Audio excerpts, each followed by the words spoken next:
New Europa City, 2374. The neon-washed streets of Lower Spire reflected crimson puddles as Detective Hannah Lee trudged through the constant drizzle. The Upper Spire loomed overhead, its sleek architecture and levitation platforms a stark contrast to the crumbling concrete where humans were relegated to exist. 30 years since first contact, 20 since integration, and the divide between species had never been clearer. Hannah tugged her worn leather jacket tighter, the jagged scar on her chin catching raindrops. Her crooked teeth, a genetic throwback her mother had called character, clenched against the cold. At 30, she was already considered past her prime by Abelar standards. The tall, six-eyed aliens with their bluish skin and advanced technology looked down on humans literally and figuratively. "Detective Lee!" The voice in her earpiece was the dispatcher from New Europa Police Department. "Report to the Fang Club. Priority 1. Hannah grimaced. The Fang Club was an underground establishment in Upper Spire, where wealthy Abelar paid to watch humans bite each other as a form of exotic entertainment. The idea that the only natural weapon humans possessed, their teeth, had been commodified into a spectacle made her stomach churn. "Details?" she asked, already flagging down a transport pod. "Homicide. High-profile Abelar official. Captain wants you specifically." That was unusual. Abelar deaths were typically handled by their own security forces, the elite Blue Guards. As the transport pod rose toward Upper Spire, Hannah wondered why they would request a human detective, especially one known for her stubborn insistence on equal treatment under the law. The answer became clear when she arrived at the penthouse suite of the Fang Club. A line of Blue Guards stood at attention, their multifaceted eyes tracking her every move with barely concealed contempt. "You must be the token human," one of them said in the clicking Abelar language. "How quaint." Hannah ignored the comment, showing her badge to the senior officer. "Detective Hannah Lee, NEPD. What happened here?" A tall Abelar in civilian clothing stepped forward, towering nearly 8 feet above her. His skin was a pale blue with iridescent patterns that marked him as high caste. "Agent Raxion, Diplomatic Security Agency." He introduced himself, not bothering to extend a greeting hand. "Samuel Varex, Inspection Officer from the Abelar Embassy, was found dead approximately 3 hours ago. The cause appears to be primitive." He led her into the main performance area. The circular stage was bathed in red light, and sprawled across it was the body of an Abelar male. His throat had been torn open, blue blood congealed in a pool around his head. The bite mark was unmistakable. Human teeth had punctured directly through his trachea. "This is why we requested you," Raxion said coldly. "Your kind's barbaric natural weapon seems to be the murder instrument." Hannah knelt beside the body, examining the wound without touching it. "This isn't a performance bite," she said immediately.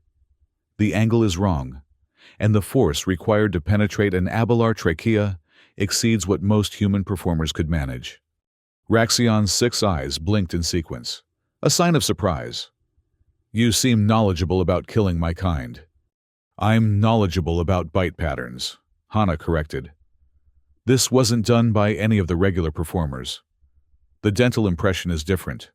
She pointed to the clearly defined marks. "Whoever did this has unusually large canines, possibly modified. I'll need to see the personnel files for all human employees." "Absurd. We've already compiled a list of suspects, all human, naturally."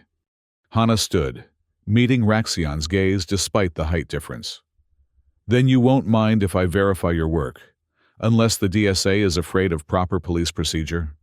The surrounding Blue Guards shifted uncomfortably, and Hannah knew she was pushing boundaries. Humans weren't supposed to challenge Abelar authority. Raxion's upper eyes narrowed. "Very well, Detective. But understand this. My primary concern is preventing diplomatic incident. If we cannot resolve this quickly and quietly, there will be consequences for human-Abelar relations." The threat was clear. Find a convenient human culprit, or the entire human population of New Europa would suffer increased restrictions. Hana had seen it before. One human's crime becoming justification for collective punishment. "I'll need a liaison," Hana said. "Someone who can translate Abelar documents." "Already arranged." Raxion gestured, and a shorter human stepped forward.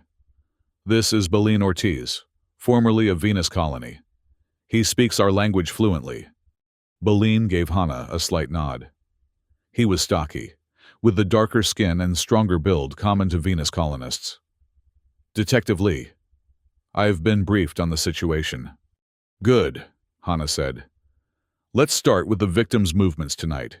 Who was he meeting? Why come to the Fang Club specifically?" As Raxion pulled up holographic records, Hana studied the scene more carefully. Samuel Verax had been a high-ranking inspection officer, not the typical Abelar who frequented establishments like this. The bite that killed him wasn't messy or passionate. It was precise, almost surgical in its execution. This wasn't random violence or a performance gone wrong. This was an assassination. The NEPD crime lab was a cramped space in the basement of headquarters, far below the standard Abelar facilities would provide. Hana didn't mind. The lower tech meant fewer surveillance opportunities for her Abelar superiors. Dr. Mei Lin, the forensic examiner, had already prepared her findings when Hana arrived with Belin the next morning. "Morning, Hana." Dr. Lin looked up from her microscope, her eyes tired but alert. "Your bite victim is fascinating." "How so?" Hana asked, leaning against an examination table. Dr. Lin brought up a 3D model of the bite pattern. "The teeth marks are definitely human in origin, but they've been modified. See these grooves along the canines? Nano-etching technology, likely Abelar design. Whoever bit your victim had their teeth enhanced with cutting capabilities beyond natural human dentition." "That's illegal," Belin noted. "Body modifications using Abelar tech require special permits." "Exactly," Dr. Lin nodded. "And these modifications are sophisticated. The DNA trace from the saliva is strange too. It's human, but with markers I've never seen before. Almost as if someone was trying to create an optimized bite pattern." Hana stared at the model. "Can you match it to any registered performers at the Fang Club?" "Already tried. No matches in the system." Hana turned to Belin. "We need to dig deeper into Verax's activities. What was an inspection officer doing at the Fang Club? He wasn't a regular patron according to their records." Belin nodded. "I've been reviewing his official schedule. The night he died, he was supposed to be at an embassy function. He slipped away without his security detail." "That's unusual for someone of his rank," Hana mused. "What was so important that he'd risk going alone?" Dr. Lin cleared her throat. "There's something else. I found trace amounts of a synthetic enzyme in the bite wound. Not saliva, not blood. Something else entirely. It appears to be some kind of medical compound." "Can you identify it?" "Not with our equipment. You'd need access to an Abelar lab for that." Hana smiled grimly. "Then I guess we'll have to find one." Research into Verax's financial records revealed frequent payments to an address in Upper Spire, a facility called Perfect Bite Lab. The name alone raised suspicions, but the amount of money changing hands was even more concerning. Millions of credits over the past year, all authorized under scientific research protocols. "Perfect Bite Lab claims to be a dental research facility," Belin explained, as they reviewed records in Hana's cramped apartment. "They supposedly study comparative xenodentistry, the dental structures of different species." "Including humans?" Hana asked. "Especially humans. They've been collecting samples of human tooth enamel for what they claim is medical research." Hana scrolled through the digital files they'd acquired. "And Verax was funding this personally? Not through official channels?" "That's the strange part."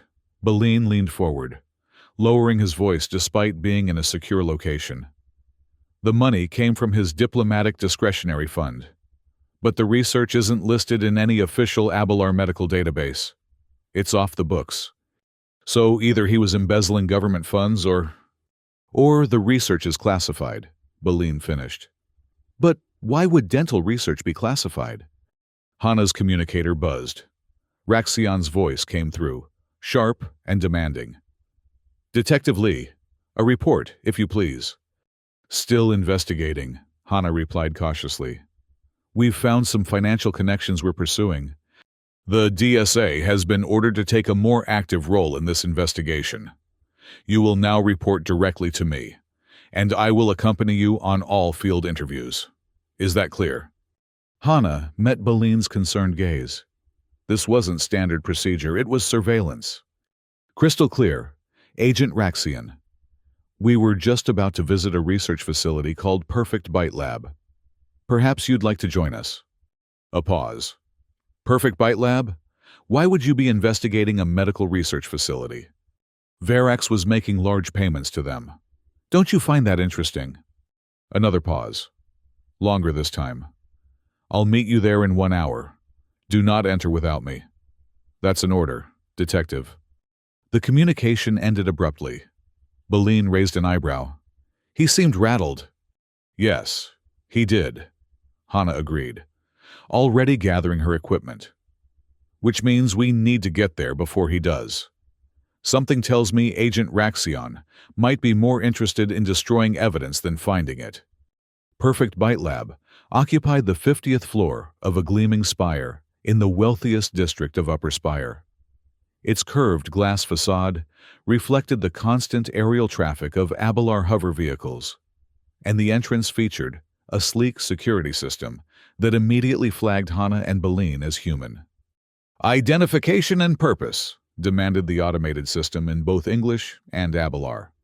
Detective Hana Lee, NEPD, Hana stated, showing her badge. We're here on official business regarding one of your investors. The system processed this information for several seconds longer than should have been necessary. Please, wait in the reception area. A representative will attend to you shortly. The reception area was minimalist. All white surfaces and floating holographic displays, showing dental structures of various species. Hana noticed that the human dental display was prominently featured, with particular emphasis on the canine teeth. After 15 minutes of waiting, a female Abelar in a laboratory coat emerged. I am Director Sylvia, Head of Research. How may I assist law enforcement today? Hana studied the Abelar carefully. Her demeanor was professional, but guarded. We're investigating the death of Samuel Verax. Our records show he made substantial contributions to your facility.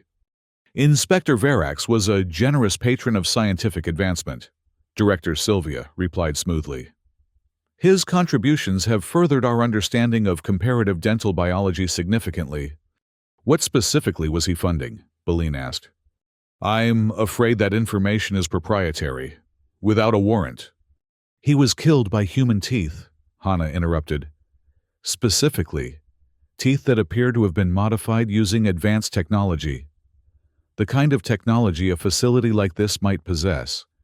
Director Sylvia's 6 eyes blinked rapidly. That's disturbing. But I assure you, our research is purely medical in nature. We study dental enzymes for potential applications in treating genetic disorders. Which disorders? Hana pressed. Cascade degeneration, primarily.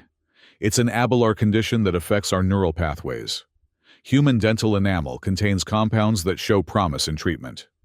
Hana glanced at Boleyn, who gave a slight nod confirming the condition was real. We'd like to see your research facilities, Hana continued, just to rule out any connection. That would require proper authorization. Perhaps if you returned with Agent Raxion. The security system chimed. Agent Raxion of the Diplomatic Security Agency has arrived. Director Sylvia's posture visibly relaxed. Ah, excellent timing. Now we can proceed properly. Raxion strode in, flanked by 2 blue guards. His expression was unreadable as he addressed Hana. Detective Lee, I specifically instructed you to wait.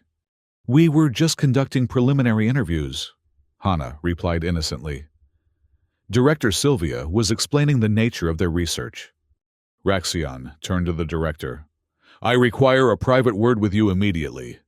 As they moved to a corner of the reception area, Hana whispered to Beline, Something's wrong. They're too nervous about basic questions. Beline nodded subtly. During their conversation, she mentioned Project 12X. Does that mean anything to you? No, but I'm guessing it's not about fixing cavities. Hana watched as Raxion and Director Sylvia finished their hushed conversation. Raxion approached them again.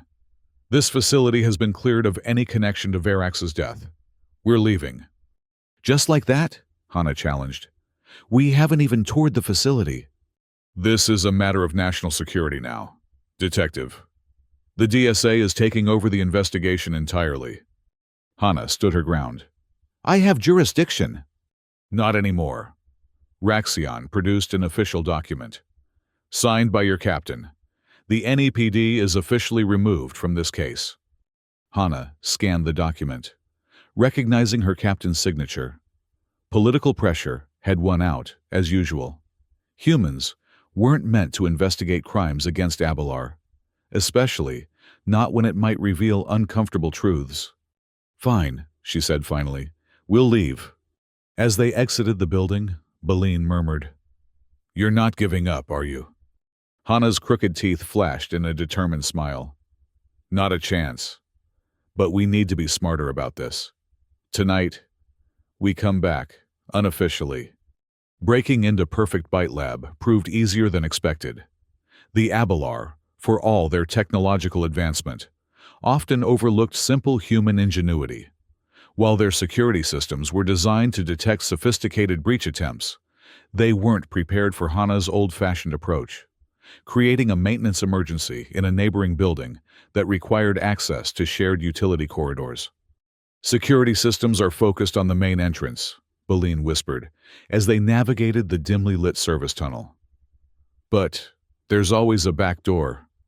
Hana nodded, checking her small EMP device, a holdover from her military days that could temporarily disable Abelar electronics in a limited radius.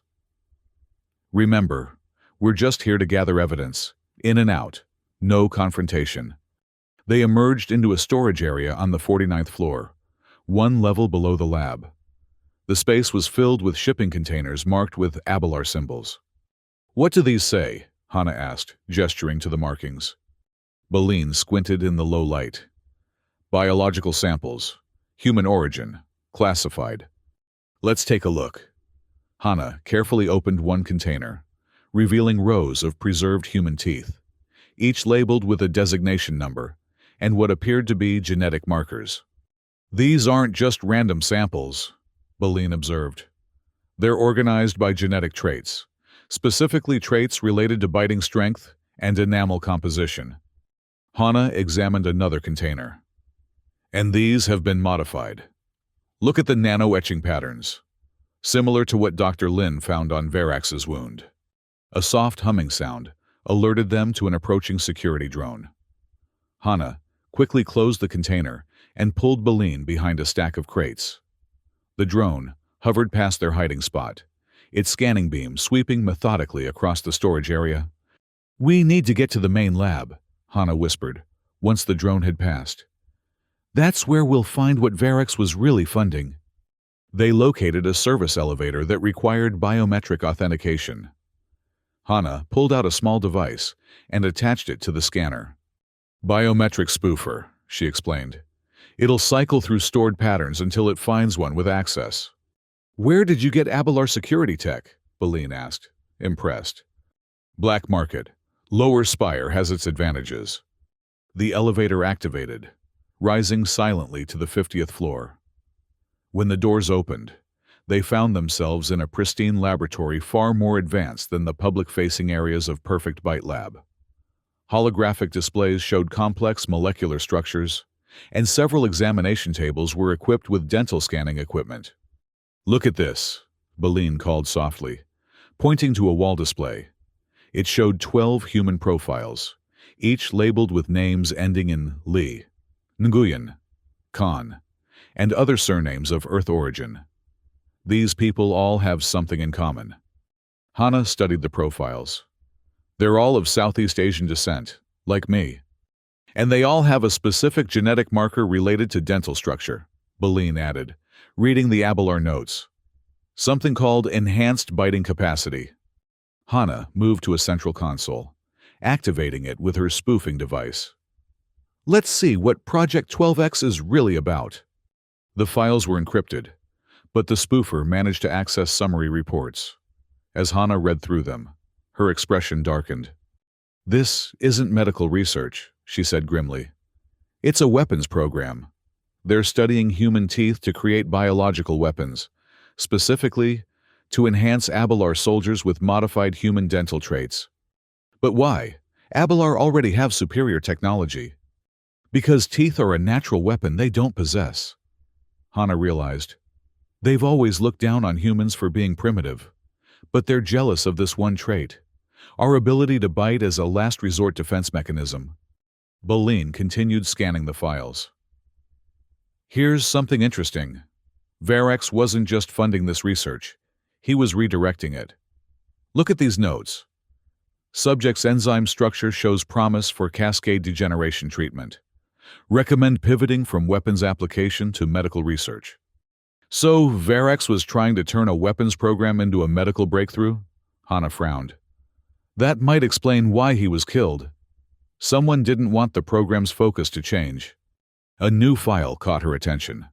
A list of Abelar officials associated with Project 12X.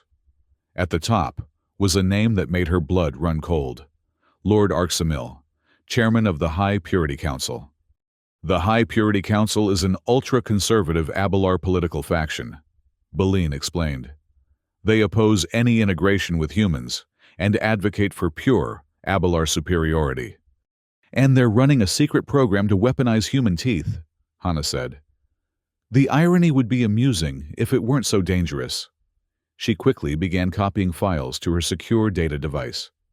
A sudden alarm blared through the lab. Red warning lights flashed as a computerized voice announced, "Security breach detected. Lockdown initiated." "We've been made," Boleyn warned, moving toward the exit. "We need to go." Hana finished the download just as the elevator doors sealed shut. "This way," she directed, heading toward an emergency stairwell.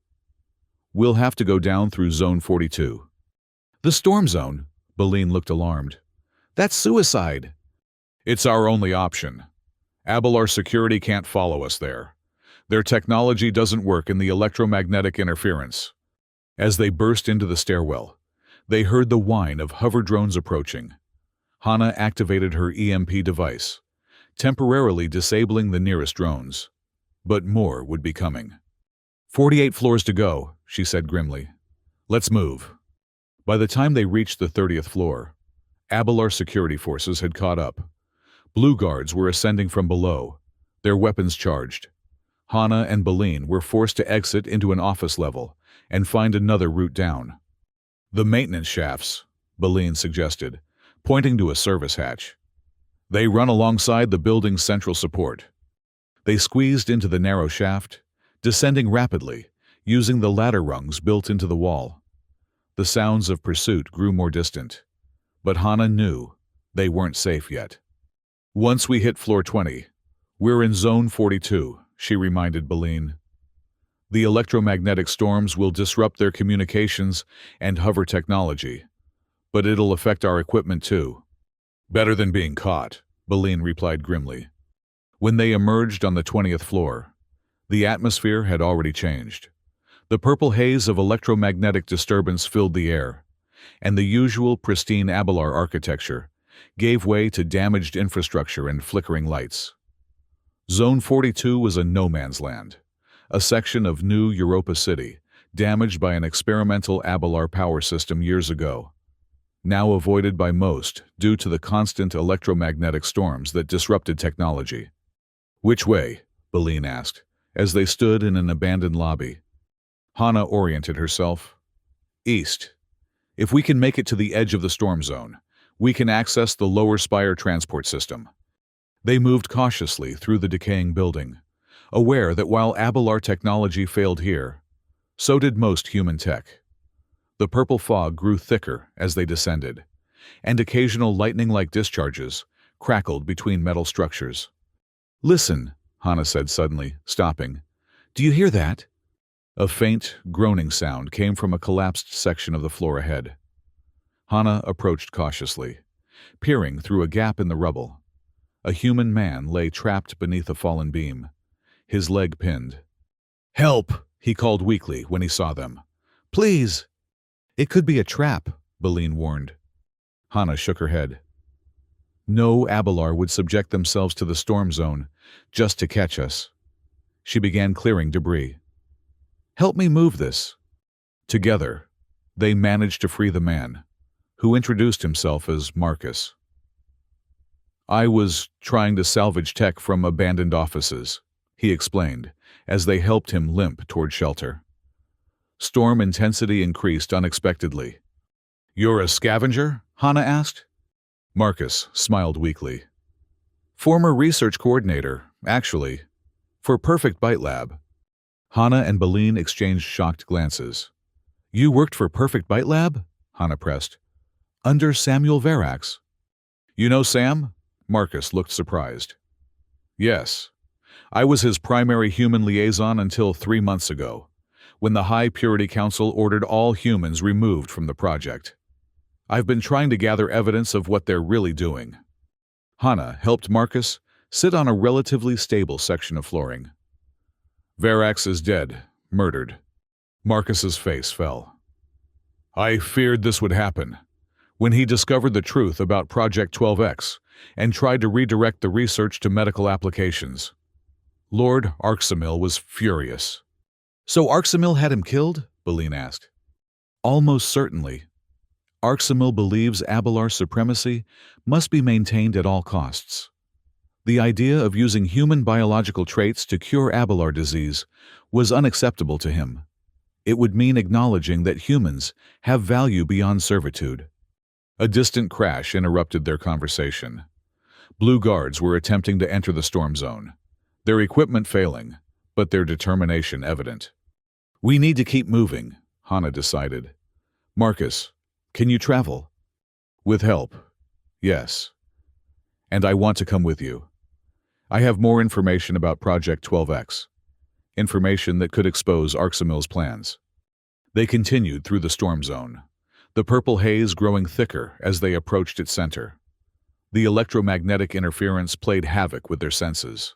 Strange echoes, phantom images in the fog, disorienting shifts in perception. "Use your natural senses," Hana advised. "Abelar rely too much on technology. That's why they avoid this place. But humans survived without tech for thousands of years." Marcus nodded. "That's what Sam realized too. He saw value in human traits that Abelar had dismissed. That's why he became so interested in dental enzymes, not as weapons, but as solutions." They paused to rest in what had once been a public park, now overgrown with strange, twisted vegetation that thrived in the electromagnetic environment. Hana took the opportunity to review the files she'd downloaded. According to this, Verax discovered that human dental enamel contains an enzyme that can prevent neural degradation in cascade degeneration. She summarized. But instead of announcing the discovery, Arxamil buried it and continued the weapons research. Because acknowledging that humans could save Abelar lives would undermine their supremacy narrative. Marcus confirmed. The High Purity Council would rather let their people suffer than admit humans have something valuable to offer. A sudden crack of thunder-like energy made them all duck instinctively. The storm was intensifying. "We need to reach the edge before it peaks," Baleen warned. "Otherwise, we'll be trapped here for hours." As they resumed their journey, Hana couldn't help but reflect on the irony.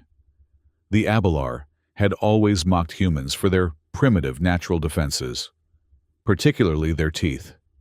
Yet now, those same teeth might hold the key to saving Abelar lives, if the truth could be revealed. The edge of the storm zone was marked by a gradual thinning of the purple haze and a return of functioning technology. As their communicators began to work again, Hana immediately received multiple urgent messages from the NEPD. She had been declared a person of interest in Verax's murder. "They're framing you," Boleyn said grimly.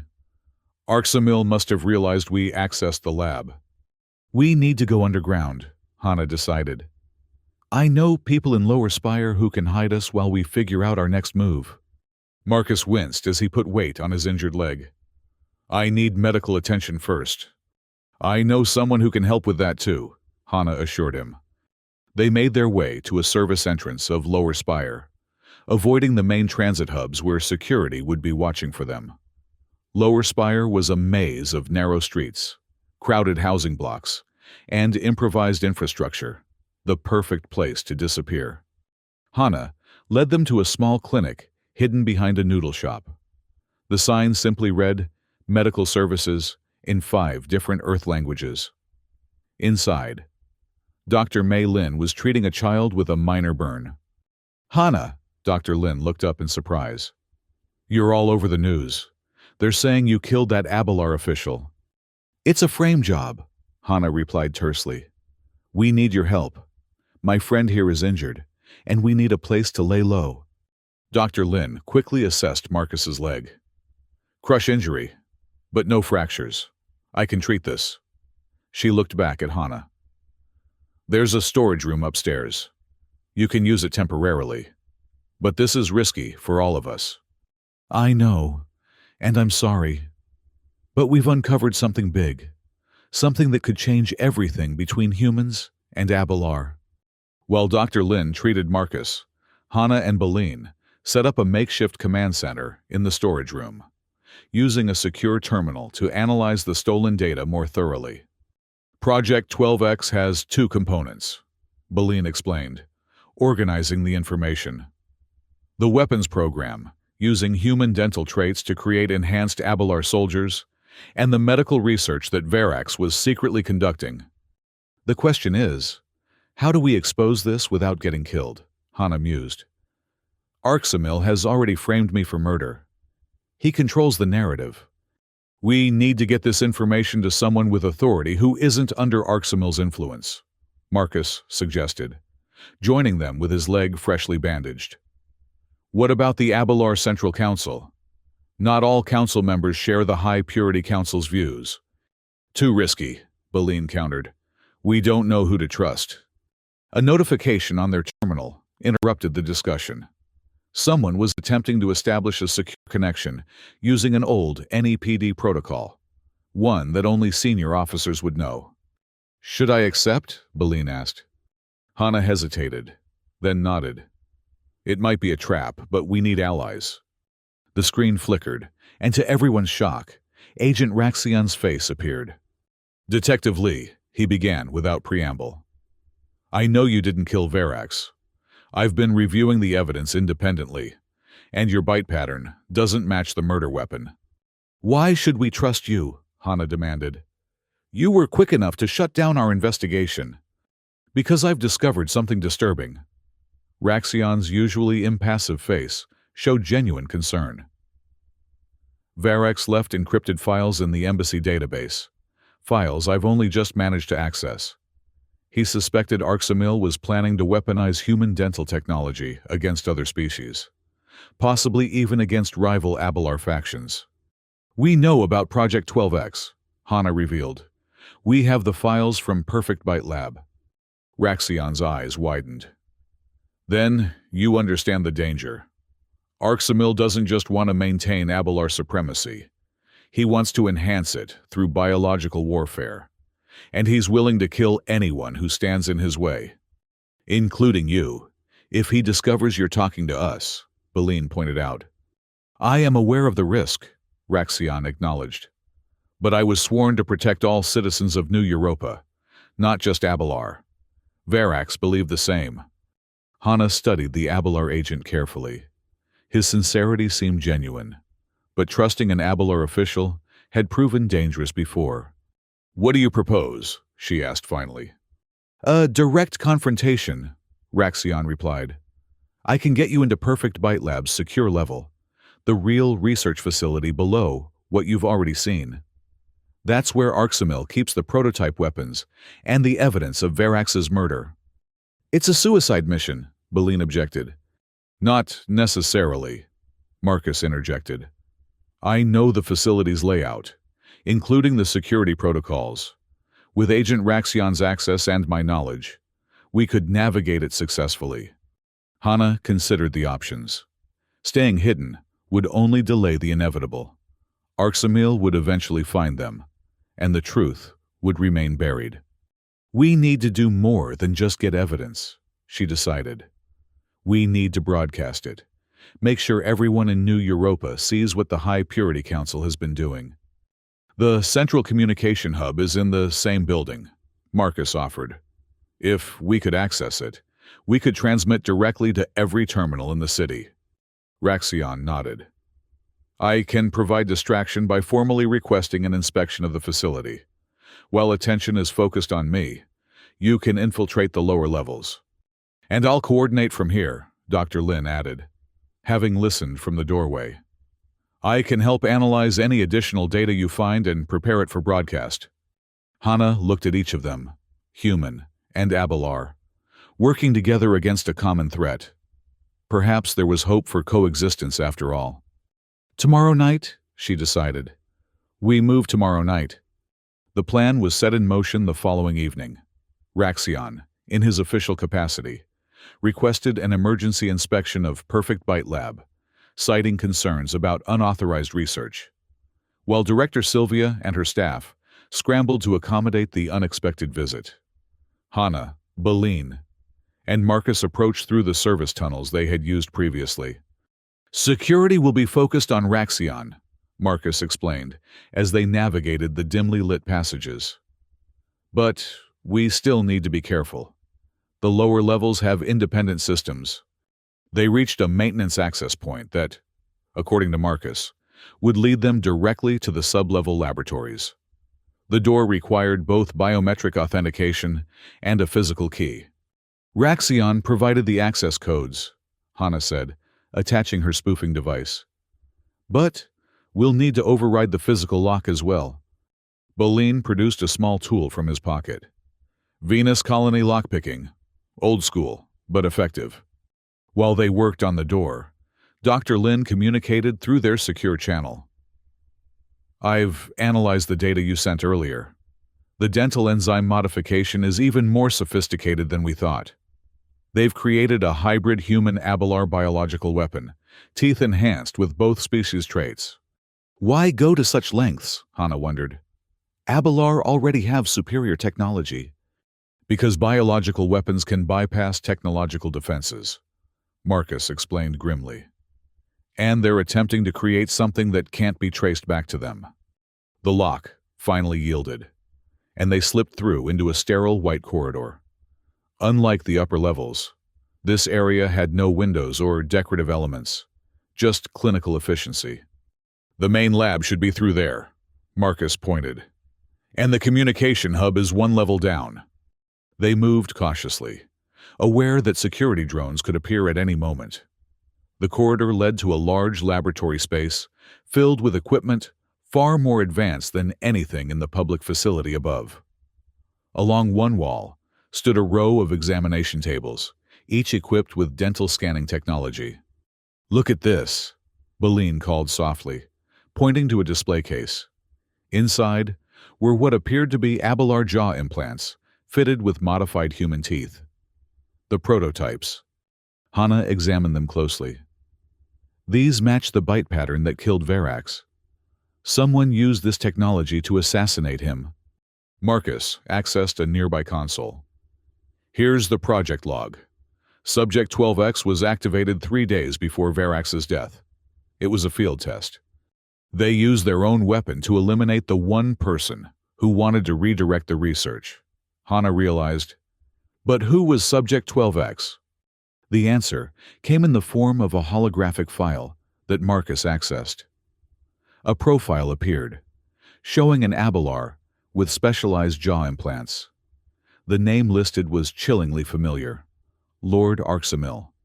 He tested the weapon himself, Beline whispered. Killed Verax personally to prove the concept worked. And then framed me for it, Hana added bitterly. A human detective with distinctive teeth, the perfect scapegoat. A sudden alert from their communicator interrupted them. Raxion's distraction won't last much longer, Dr. Lin warned. Security is getting suspicious. We need to move to the communication hub, Hana decided. Beline, download everything you can from this terminal. Marcus, show me the way down. They located a secure elevator that required Agent Raxion's authorization code. As they descended to the communication level, Hana couldn't shake the feeling that they were walking into a trap. Arxamil had been too thorough, too careful to leave such evidence accessible. The communication hub was a circular room, dominated by a central console, surrounded by transmission equipment. Marcus immediately began working on the systems. I can override the security protocols, but it will take time, he explained. Once we're in, we can broadcast the evidence to every terminal in New Europa. Hana stood guard while Beline continued analyzing the downloaded data. There's more here than we realized, he said urgently. Verax wasn't just trying to redirect the research to treat cascade degeneration. He had already proven it worked. He had a cure, and Arxamil suppressed it. Thousands of Abelar suffer from that condition, Hana said. Arxamil let them suffer to maintain his narrative of superiority. Worse, Beline continued. According to these records, Arxamil himself has early-stage cascade degeneration.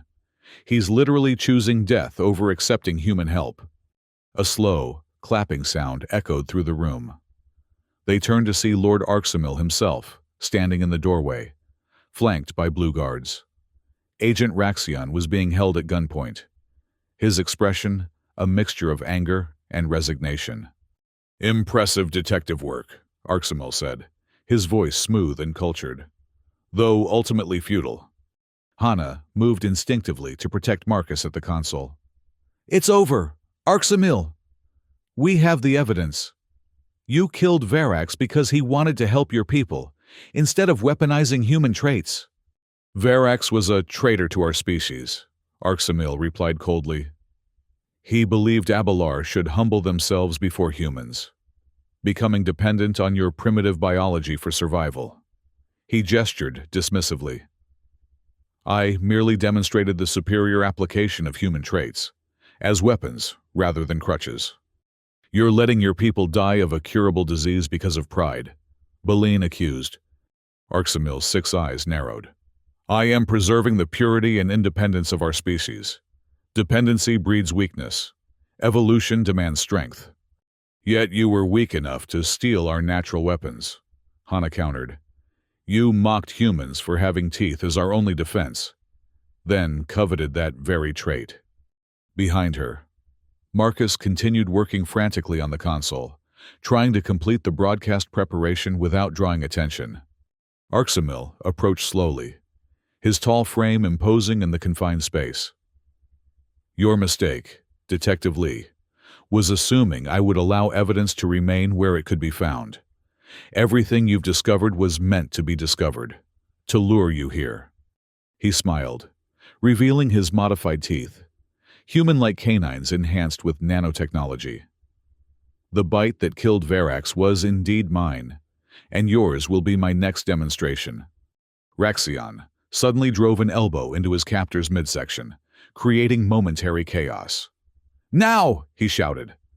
Hana didn't hesitate. She lunged at Arxamil while Beline and Raxion engaged the Blue Guards. The Abelar Lord was stronger than he appeared, easily deflecting her initial attack. His modified teeth gleamed as he hissed in anger. Your primitive fighting skills are no match for Abelar reflexes, he taunted, pinning her against a console. Hana struggled against his grip, feeling his enhanced teeth near her throat. In desperation, she did the one thing he wouldn't expect. She bit down hard on his wrist. Arxamil screamed in shock and pain, purple blood seeping from the wound. He staggered back, staring at the injury in disbelief. You dare use your natural weapon against me? That's the difference between us, Hana panted. My teeth aren't weapons. They're tools for survival. You perverted something natural into something monstrous. Behind them, Marcus called out triumphantly. Broadcast ready! Arxamil lunged toward the console, but Raxion intercepted him, having subdued the Blue Guards with Beline's help. It's finished, Arxamil. The High Purity Council's deception ends now.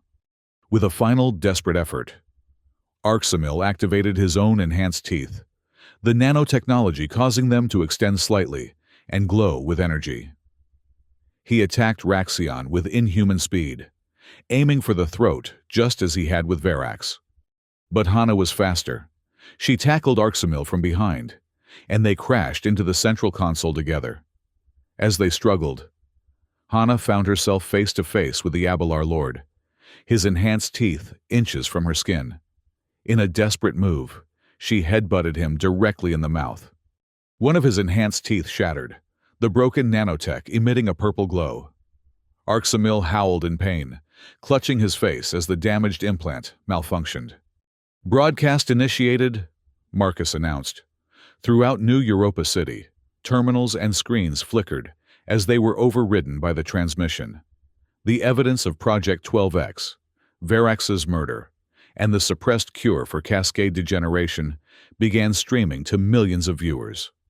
Arxamil, seeing his plans crumbling before him, made one last attempt to stop the broadcast.